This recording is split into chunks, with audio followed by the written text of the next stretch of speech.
মূল বিষয়টা হচ্ছে আপনার সেই ডায়ালিসিসের রোগী 5 বছর পর্যন্ত কি ওয়েট করা সম্ভব? তার পক্ষে সম্ভব না, ও বেচারা তো মারাই যাবে, মানুষটা তো মরেই যাবে। সো সেই জন্যই আমরা প্রাইভেট পাবলিক পার্টনারশিপটা করতে এসেছি। এটার পলিসিগুলো ঠিক করে সব কিছু ঠিক দ্রুত ঠিক করে ফেলতে পারলে 3 থেকে 6 মাসের মধ্যে আমরা এই সার্ভিসটা আস্তে আস্তে আস্তে আস্তে মানুষের কাছে পৌঁছে দিতে পারবো। আপনি দেখেন, আপনি করলেন তারপরে প্রাইভেট পার্টনারশিপ, পাবলিক পার্টনারশিপ, তারপরেও কিন্তু আপনার মূল লক্ষ্যকে মানুষকে তো সুস্থ রাখা, মূল লক্ষ্যটা হচ্ছে মানুষকে সুস্থ রাখা। সেই জন্য আমরা আরেকটি পরিকল্পনা করেছি। আমি জানি না আপনাদের সাথে একটি শব্দের পরিচয় হয়েছে কি, পল্লী চিকিৎসক। বিএনপির প্রথম আমলে শহীদ রাষ্ট্রপতি জিয়াউর রহমানের সময় সারা দেশে গ্রামের মানুষ যাতে বেসিক স্বাস্থ্য সুবিধাটা পায়, সেই জন্য পল্লী চিকিৎসক নামে বেসিক ট্রেনিং দিয়ে তারা মানুষের ঘরে ঘরে, গ্রামে ঘরে ঘরে যেত, বেসিক যে ট্রিটমেন্টটা সেটা প্রোভাইড করতো। আমরা ঠিক সেটার আদলে আমরা হেলথ কেয়ারের অ্যাপয়েন্ট করতে চাই। হেলথ কেয়ারের অ্যাপয়েন্ট করে এই হেলথ কেয়ারদেরকে আমরা একটা বেসিক মেডিকেল ট্রেনিং দিব, হাইজিন ট্রেনিং দিব। আমরা ছোটোখাটো অসুখ বিসুখ হলে তারা মানুষের ঘরে ঘরে গিয়ে সেবাটা দিতে পারবে। বড় কোনো যদি অসুখ হয় যেটা তার মনে হবে যে সেটা তার আয়ত্তের বাইরে, তখন সে রেফার করবে। এটা রেফারেল সিস্টেম আস্তে আস্তে ডেভেলপ করবো আমরা, সেটা তখন তারা রেফার করবে। এখন এই যে যাবে, যে তারা ঘরে ঘরে যাবে, মানুষকে ট্রিটমেন্ট দিবে, হাইজিন শেখাবে, এখানে গিয়ে তারা মানুষকে অ্যাওয়্যার করার চেষ্টা করবে যে ঠিক আছে এইভাবে লাইফস্টাইল খাওয়া দাওয়া হওয়া উচিত, যে আপনি চিনি বেশি খাবেন না, মিষ্টি বেশি খাবেন না, তাহলে ডায়াবেটিস থেকে রক্ষা পাবেন। আপনি ভাজা পোড়া এই ধরনের জিনিসগুলো খাবেন না, গরুর গোশত, চর্বি টর্বি এগুলো বাদ দিয়ে খেতে হবে। তার শাক সবজি বেশি খাবেন, গ্রিন ভেজিটেবল চেষ্টা করবেন বেশি খাওয়ার জন্য। তাহলে যেটা হবে সেটা হচ্ছে যে তাহলে কার্ডিয়াক সমস্যা কম হবে।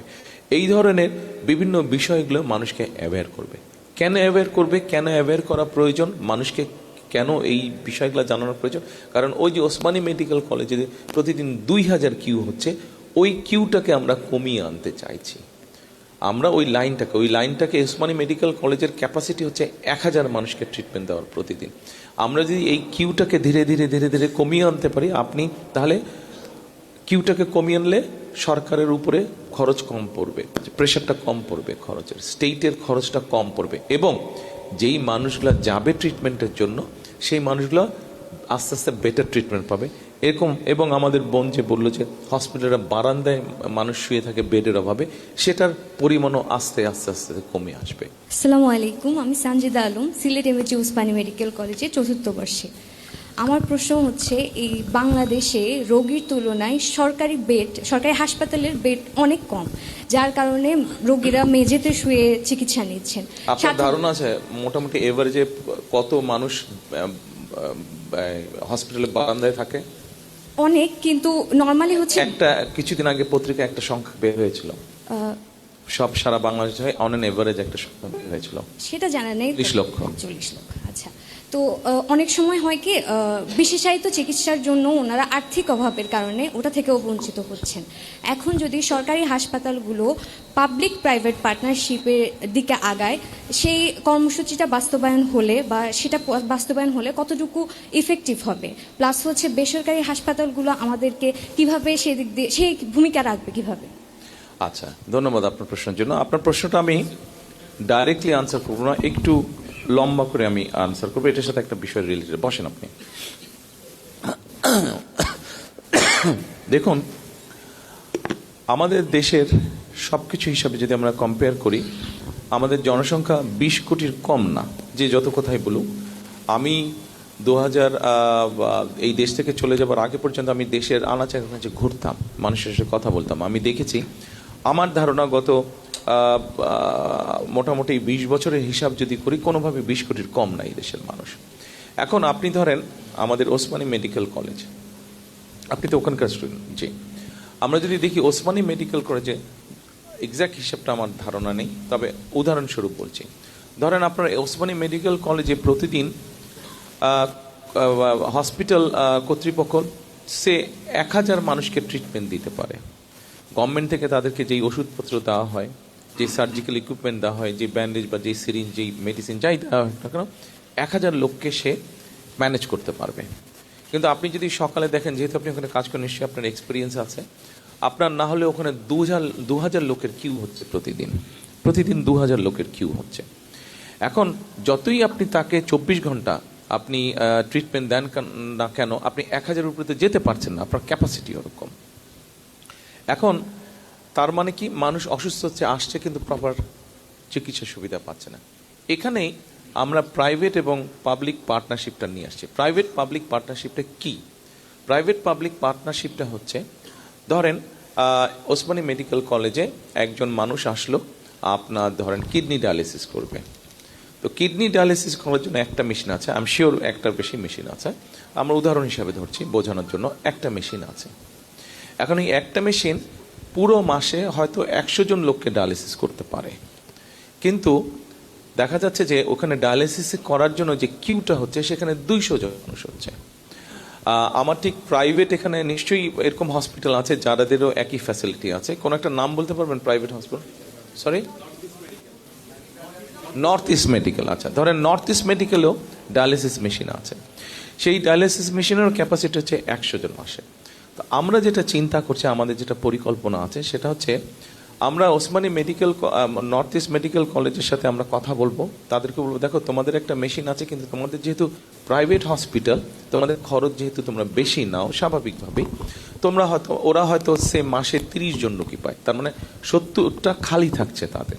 আর আমাদের ওসমানী মেডিকেল কলেজ, সেখানে 100 জন বেশি আছে, 100 জনের থেকে 200 জন আছে।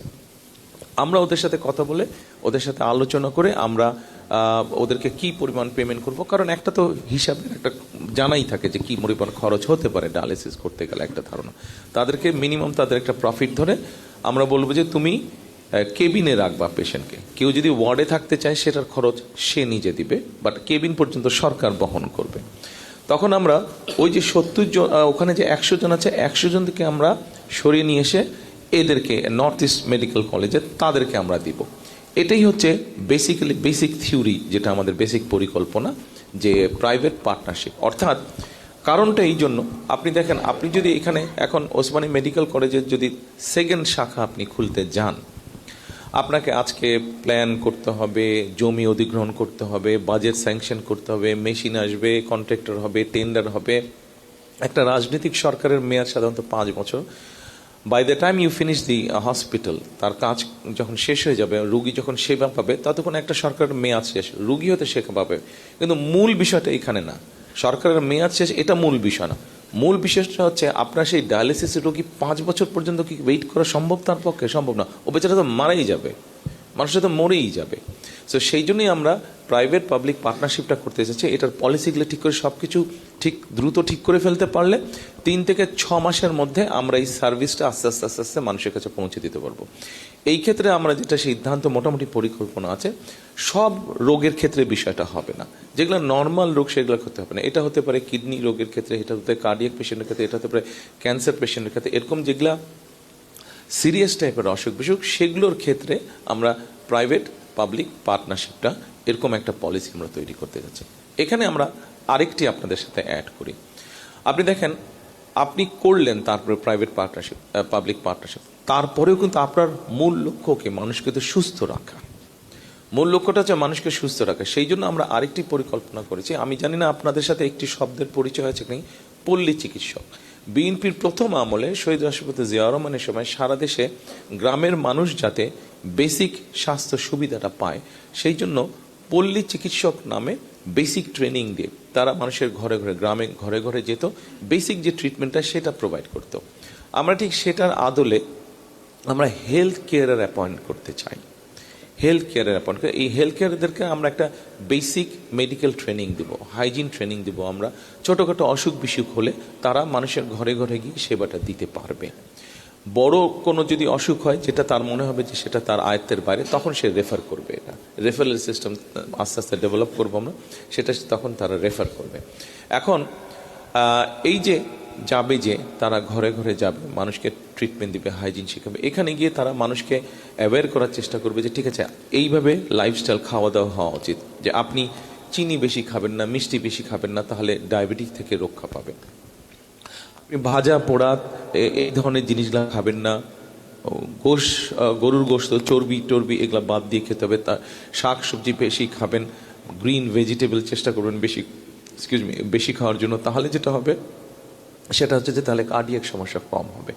এই ধরনের বিভিন্ন বিষয়গুলো মানুষকে অ্যাওয়্যার করবে। কেন অ্যাওয়্যার করবে, কেন অ্যাওয়্যার করা প্রয়োজন, মানুষকে কেন এই বিষয়গুলো জানানোর প্রয়োজন? কারণ ওই যে ওসমানী মেডিকেল কলেজে প্রতিদিন 2000 কিউ হচ্ছে, ওই কিউটাকে আমরা কমিয়ে আনতে চাইছি। আমরা ওই লাইনটাকে ওসমানী মেডিকেল কলেজের ক্যাপাসিটি হচ্ছে 1000 মানুষকে ট্রিটমেন্ট দেওয়ার প্রতিদিন। আমরা যদি এই কিউটাকে ধীরে ধীরে ধীরে ধীরে কমিয়ে আনতে পারি, আপনি তাহলে কিউটাকে কমিয়ে আনলে সরকারের উপরে খরচ কম পড়বে, প্রেশারটা কম পড়বে, খরচের স্টেটের খরচটা কম পড়বে, এবং যেই মানুষগুলো যাবে ট্রিটমেন্টের জন্য সেই মানুষগুলো আস্তে আস্তে বেটার ট্রিটমেন্ট পাবে এরকম। এবং আমাদের বোন যে বললো যে হসপিটালের বারান্দায় মানুষ শুয়ে থাকে বেডের অভাবে, সেটার পরিমাণও আস্তে আস্তে আস্তে কমে আসবে। এটা যে 1 সপ্তাহ, 1 বছর, 2 বছরই যে ব্যাপারটা হয়ে যাবে তা না। আপনি যখন শুরু করবেন কাজটা, পলিসি নিয়ে যখন কাজ শুরু করবেন, সময় লাগবে, কিন্তু আমরা কনফিডেন্ট ইনশাল্লাহ। আমরা সকলে মিলে যদি কাজ করি, আপনাদের মতন ইয়াং ডাক্তাররা যখন ফুল ফ্লেজেড ডাক্তার হয়ে আপনারা কাজ করবেন, আমরা ওই গোল আমাদের ইনশাল্লাহ অ্যাচিভ করতে পারবো।